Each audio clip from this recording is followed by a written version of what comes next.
بسم اللہ الرحمن الرحیم۔ شروع اللہ کا نام لے کر جو بڑا مہربان نہایت رحم والا ہے۔ حضرت صلی اللہ علیہ وسلم نے فرمایا، درختوں میں ایک درخت ایسا ہے کہ اس کے پتے نہیں جھڑتے، اور مسلمان کی مثال اسی درخت کی سی ہے، بتاؤ وہ کون سا درخت ہے؟ یہ سن کر لوگوں کا خیال جنگل کی طرف دوڑا۔ عبداللہ رضی اللہ تعالی عنہ نے کہا، میرے دل میں آیا کہ وہ کھجور کا درخت ہے، مگر میں اپنی کم سنی کی شرم سے نہ بولا۔ آخر صحابہ نے حضرت صلی اللہ علیہ وسلم سے پوچھا کہ وہ کون سا درخت ہے؟ آپ نے فرمایا، وہ کھجور کا درخت ہے۔ صحیح بخاری حدیث نمبر 61۔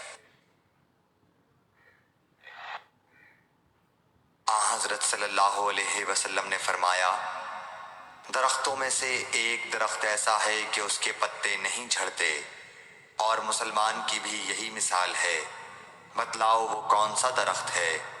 یہ سن کر لوگوں کے خیالات جنگل کے درختوں میں چلے گئے۔ عبداللہ نے کہا کہ میرے دل میں آیا کہ بتلا دوں کہ وہ کھجور کا درخت ہے، لیکن وہاں بہت بزرگ موجود تھے، اس لیے مجھ کو شرم آئی۔ آخر صحابہ نے عرض کیا، یا رسول اللہ، آپ ہی بیان فرما دیجئے۔ آپ صلی اللہ علیہ وسلم نے بتلایا کہ وہ کھجور کا درخت ہے۔ صحیح بخاری حدیث نمبر 62۔ حضرت صلی اللہ علیہ وآلہ وسلم ایک بار مسجد میں بیٹھے ہوئے تھے، اتنے میں ایک شخص اونٹ پر سوار ہو کر آیا اور اونٹ کو مسجد میں بٹھا کر باندھ دیا۔ پھر پوچھنے لگا، بھائیو تم لوگوں میں محمد کون سے ہیں؟ حضرت صلی اللہ علیہ وسلم اس وقت لوگوں میں تکیہ لگائے بیٹھے ہوئے تھے۔ ہم نے کہا، حضرت محمد صلی اللہ علیہ وسلم یہ سفید رنگ والے بزرگ ہیں جو تکیہ لگائے ہوئے تشریف فرما ہیں۔ تب وہ آپ سے مخاطب ہوا کہ اے عبد المطلب کے فرزند۔ آپ صلی اللہ علیہ وسلم نے فرمایا، کہو میں آپ کی بات سن رہا ہوں۔ وہ بولا، میں آپ سے کچھ دینی باتیں دریافت کرنا چاہتا ہوں، اور ذرا سختی سے بھی پوچھوں گا تو آپ اپنے دل میں برا نہ مانیے گا۔ آپ صلی اللہ علیہ وسلم نے فرمایا، نہیں، جو تمہارا دل چاہے پوچھو۔ تب اس نے کہا کہ میں آپ کے رب اور اگلے لوگوں کے رب تبارک و تعالی کی قسم دے کر پوچھتا ہوں، کیا آپ کو اللہ نے دنیا کے سب لوگوں کی طرف رسول بنا کر بھیجا ہے؟ آپ صلی اللہ علیہ وسلم نے فرمایا، ہاں یا میرے اللہ۔ پھر اس نے کہا، میں آپ کو اللہ کی قسم دیتا ہوں، کیا اللہ نے آپ کو رات دن میں 5 نمازیں پڑھنے کا حکم فرمایا ہے؟ آپ صلی اللہ علیہ وسلم نے فرمایا، ہاں یا میرے اللہ۔ پھر کہنے لگا، میں آپ کو اللہ کی قسم دے کر پوچھتا ہوں کہ کیا اللہ نے آپ کو یہ حکم دیا ہے کہ سال بھر میں اس مہینے رمضان کے روزے رکھو؟ آپ صلی اللہ علیہ وسلم نے فرمایا، ہاں یا میرے اللہ۔ پھر کہنے لگا، میں آپ کو اللہ کی قسم دے کر پوچھتا ہوں کہ کیا اللہ نے آپ کو یہ حکم دیا ہے کہ آپ ہم میں سے جو مالدار لوگ ہیں ان سے زکوٰۃ وصول کر کے ہمارے محتاجوں میں بانٹ دیا کریں؟ حضرت صلی اللہ علیہ وسلم نے فرمایا، ہاں یا میرے اللہ۔ تب وہ شخص کہنے لگا، جو حکم آپ اللہ کے پاس سے لائے ہیں میں ان پر ایمان لایا، اور میں اپنی قوم کے لوگوں کا جو یہاں نہیں آئے ہیں بھیجا ہوا تحقیق حال کے لیے آیا ہوں۔ صحیح بخاری حدیث نمبر 63۔ رسول اللہ صلی اللہ علیہ وسلم نے ایک شخص کو اپنا ایک خط دے کر بھیجا اور اسے یہ حکم دیا کہ اسے حاکم بحرین کے پاس لے جائے۔ بحرین کے حاکم نے وہ خط کسریٰ شاہ ایران کے پاس بھیج دیا۔ جس وقت اس نے وہ خط پڑھا تو چاک کر ڈالا۔ راوی کہتے ہیں، اور میرا خیال ہے کہ ابن مسیب نے اس کے بعد مجھ سے کہا کہ اس واقعے کو سن کر رسول اللہ صلی اللہ علیہ وسلم نے اہل ایران کے لیے بد دعا کی کہ وہ بھی چاک شدہ خط کی طرح ٹکڑے ٹکڑے ہو جائیں۔ اللہ نے بہت جلد اپنے سچے رسول صلی اللہ علیہ وسلم کی دعا کا اثر ظاہر کر دیا۔ صحیح بخاری حدیث نمبر 64۔ رسول اللہ صلی اللہ علیہ وسلم نے کسی بادشاہ کے نام دعوت اسلام دینے کے لیے ایک خط لکھا یا لکھنے کا ارادہ کیا تو آپ صلی اللہ علیہ وسلم سے کہا گیا کہ وہ بغیر مہر کے خط نہیں پڑھتے، یعنی بے مہر کے خط کو مستند نہیں سمجھتے۔ تب آپ صلی اللہ علیہ وسلم نے چاندی کی انگوٹھی بنوائی جس میں محمد الرسول اللہ کندہ تھا۔ صحیح بخاری حدیث نمبر 65۔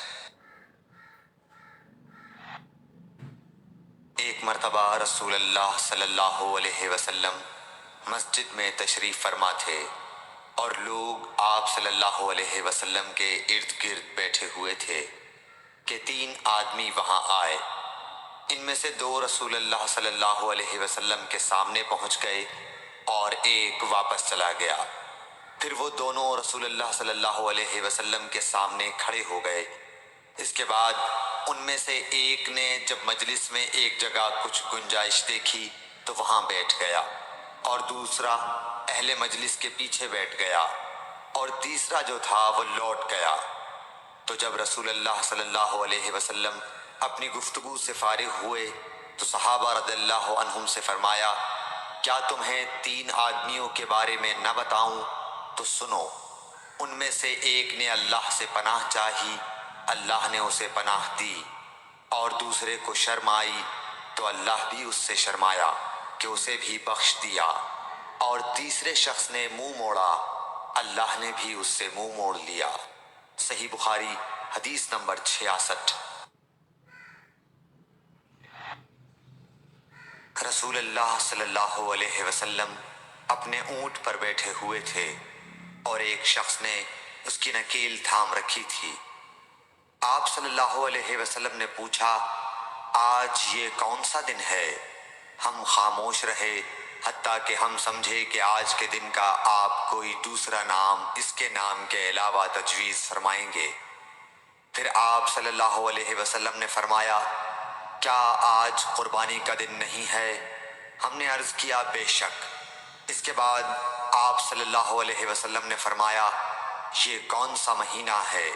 ہم اس پر بھی خاموش رہے اور یہی سمجھے کہ اس مہینے کا بھی آپ اس کے نام کے علاوہ کوئی دوسرا نام تجویز فرمائیں گے۔ پھر آپ صلی اللہ علیہ وسلم نے فرمایا، کیا یہ ذو الحجہ کا مہینہ نہیں ہے؟ ہم نے عرض کیا، بے شک۔ آپ صلی اللہ علیہ وسلم نے فرمایا، تو یقیناً تمہاری جانیں اور تمہارے مال اور تمہاری آبرو تمہارے درمیان اسی طرح حرام ہیں جس طرح آج کے دن کی حرمت تمہارے اس مہینے اور اس شہر میں ہے۔ بس جو شخص حاضر ہے اسے چاہیے کہ غائب کو یہ بات پہنچا دے، کیونکہ ایسا ممکن ہے کہ جو شخص یہاں موجود ہے وہ ایسے شخص کو یہ خبر پہنچائے جو اس سے زیادہ یاد رکھنے والا ہو۔ صحیح بخاری حدیث نمبر 67۔